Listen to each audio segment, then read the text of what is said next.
Every single day, I'm gonna make something great. That's my way. Every single day, I'm gonna make something great. That's my way.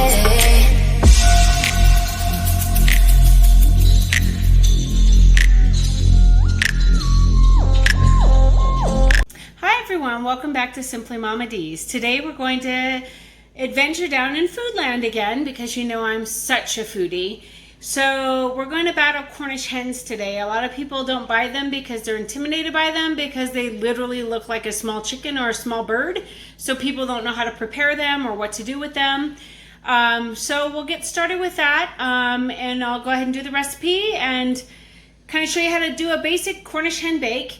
And then don't forget to like, subscribe, and share my channel so we can get up to 50 subscribers to give our giveaway. Thanks for watching. Let's get started. So now I'm going to prepare the broiling sheet, the broiling pan. I like to use one with slits. I am preparing it with non-stick cooking spray.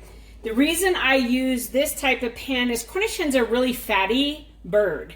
So if you don't get this type of pan where the grease goes to the bottom, unfortunately you absorb all the grease and it just sits in grease. It's moist, but it will be moist even without sitting in the grease. It's just better to not have the grease all over the food.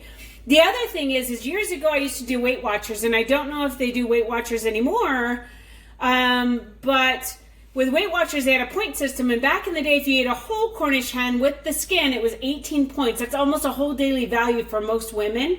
And then if you took the skin off, you could eat the whole bird for 9 points, which is really more of a value. However, in our house, we generally cut them in half and keep the skin on because it crisps up really nicely and it's a nice treat. It's not something you eat every day. So one thing a lot of people have a big debate about is whether you rinse chicken. I am against rinsing chicken parts for the simple fact that when you rinse it in your sink, all the juices are splattering all over your sink. And if you don't wash out that sink immediately right after, you've just contaminated everything around the sink and your sink. It's just gross. So I don't rinse the bird, but I rinse the hand. So we'll do that. And then I'll show you how to cut the bird and get it ready.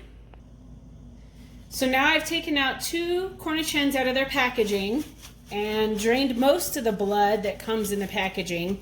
Now I'm going to pat dry these birds because I really want to be able to have the seasoning stick to the bird, and if you have it super wet, they won't stick. So I generally use a boning knife. So what I do is I normally start with this side up because it's the easiest, and this is the side that basically has all the less meat. This is the side that has the kind of like equivalent of the breast showing. It looks like a miniature bird, right? So we're going to start in half this sucker right down the middle. This here is the neck. You can choose to keep it on or you can cut it off. I actually generally do either one depending on what's happening, but you just take the knife right down the center, and this is a boning knife, so it's going to cut right through the bone. So those of you who are leery of meat and stuff, you might not want to watch.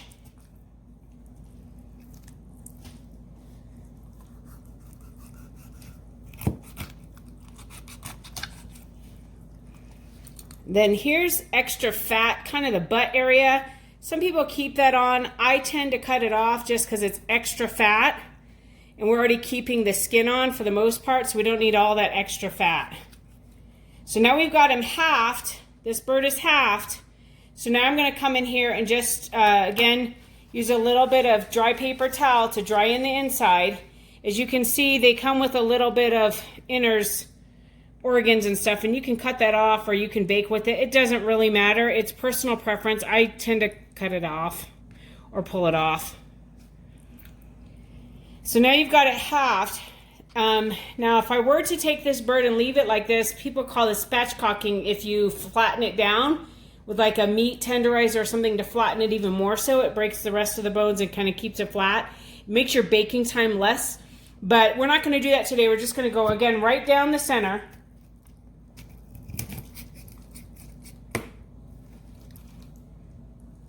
And for sake of making it easier, sometimes this side isn't the easiest, so sometimes I'll flip it over come over here and finish the cutting. Right down the center. So now I have all the Cornish hens halved. The 2 Cornish hens have now made 4 big pieces. Technically, even the big pieces are large for one person, so you could get away with even cutting them more, but this is generally what our household does. I have them upside down currently because you don't have to turn these over while baking.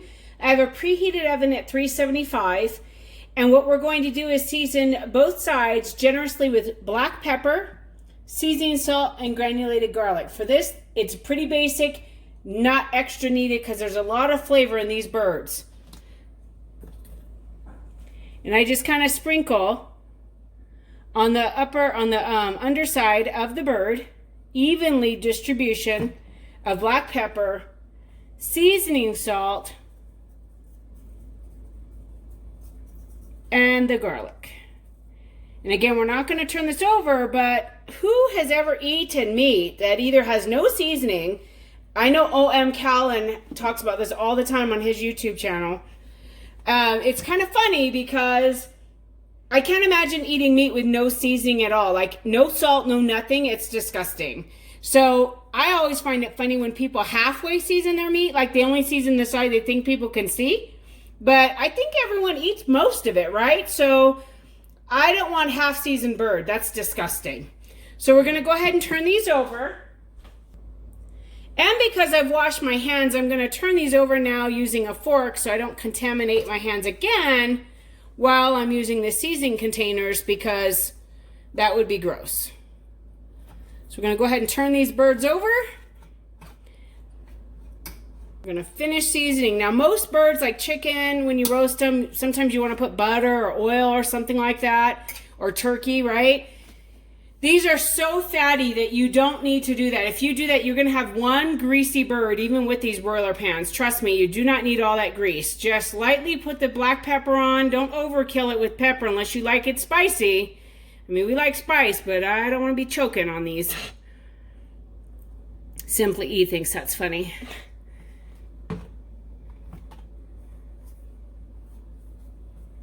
And on these side, I am going to be a little bit more generous with everything because I like the skin to be fully seasoned, fully crisp, really tasty. Sometimes I even get bold and go underneath the little wings, but today I think I'm kind of in a rush, so it's a weekday, so I don't really want to do that. So now the 4 Cornish hen pieces are ready to bake in the oven for 375 for roughly 45 minutes.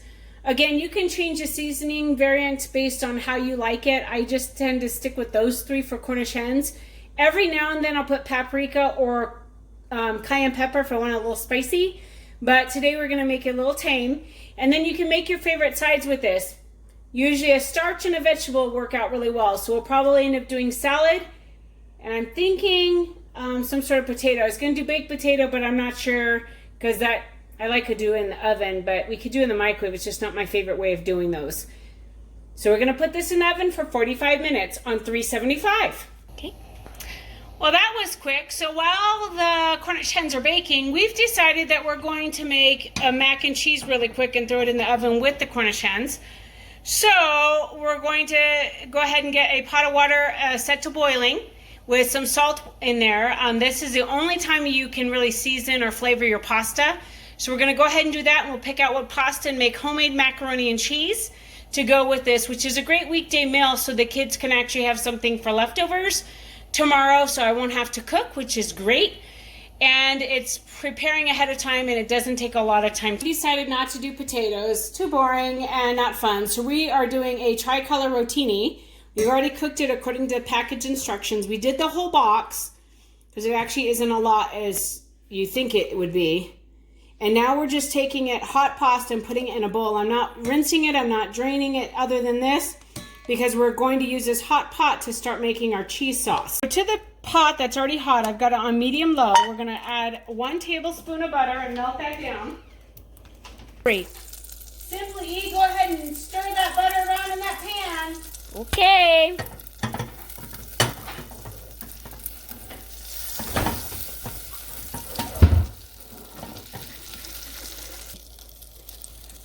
Now to the pan, I've already shaken up 1 can of evaporated milk, full fat. We don't do the fat-free stuff here. I mean, this is mac and cheese, so let's not skimp on flavor. And we're gonna go ahead and let that simmer a little bit with the butter. Now to this pan with just the can of evaporated milk and 1 tablespoon of butter, I'm now going to add, Costco had that seasoned flavored cheese. I'm gonna add the one that has the truffle and then the other one that has the Tuscan Italian herb. Normally I'd add a lot more spices to this macaroni and cheese, but because there's spice and flavor in the cheese, I don't want to overpower with a ton of flavor and spicing, or over spicing it up with stuff that will take away from the cheese flavor at all. So this is the cheese sauce. I am reserving some for the topping of the mac and cheese. So let's reserve some of that for the top. And because I don't like mac and cheese generally without sharp cheddar cheese, we're going to add a little bit of that as well. I know you're like, that's a lot of cheese from 1 pan. Yes, it is. It's the best way to do it. Stir this. We're going to cook this on medium-low until it turns into only just melted cheese sauce.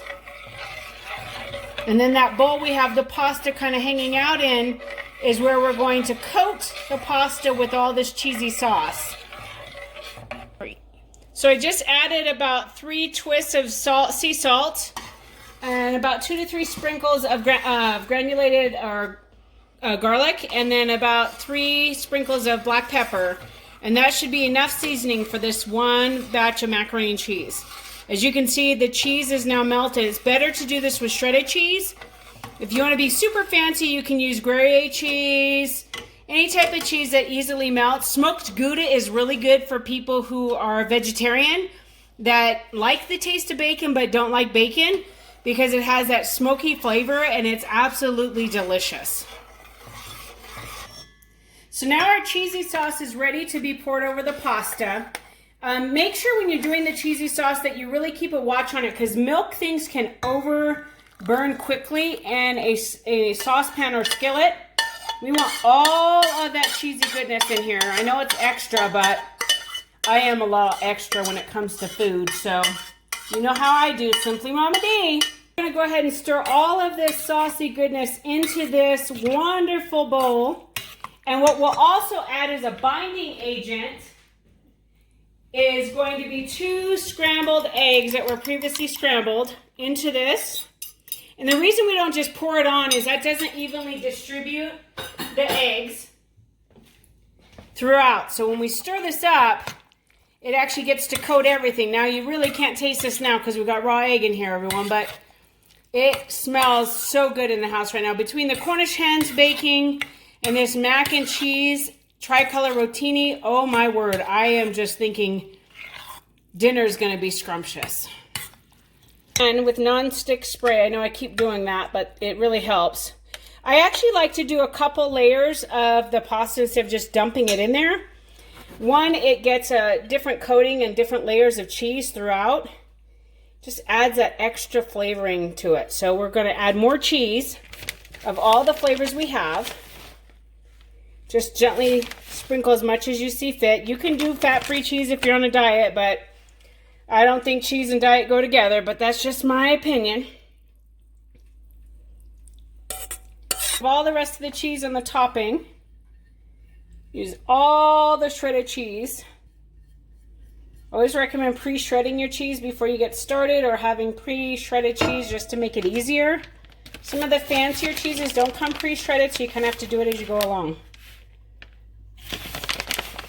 With the mac and cheese, we used 1 8-ounce bag of sharp cheddar cheese, 1 can of evaporated milk, 1 box of tricolor rotini pasta, and also 2 scrambled eggs, or not scrambled, but well-beaten eggs.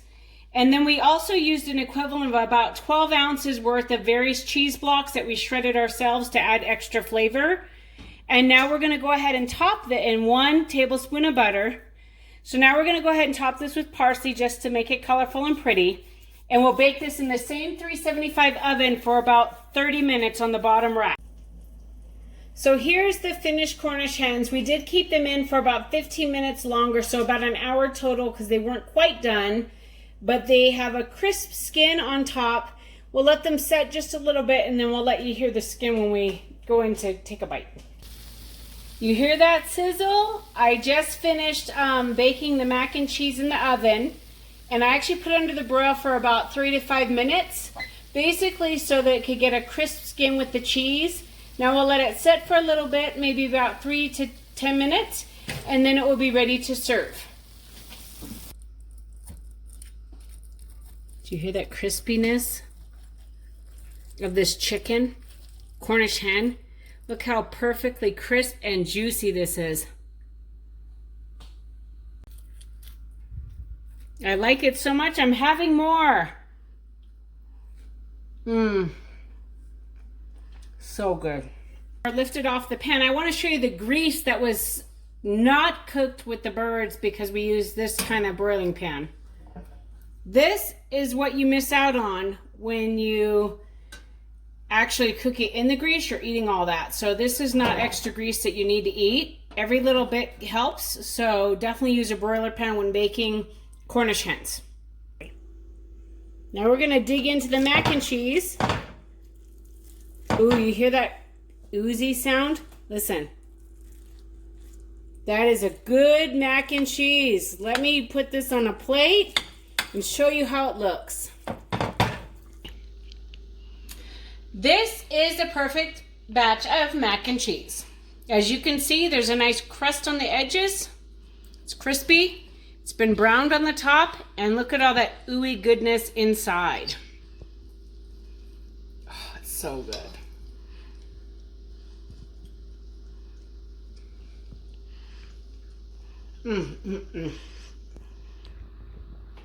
Delicious. So, next time, we'll find out what else we make. But this time we made a home-cooked meal in pretty much less than an hour during a weekday to fill the whole family. It's Cornish hens and mac and cheese made easy with Simply Mama D. Until next time, don't forget to like, subscribe, and share.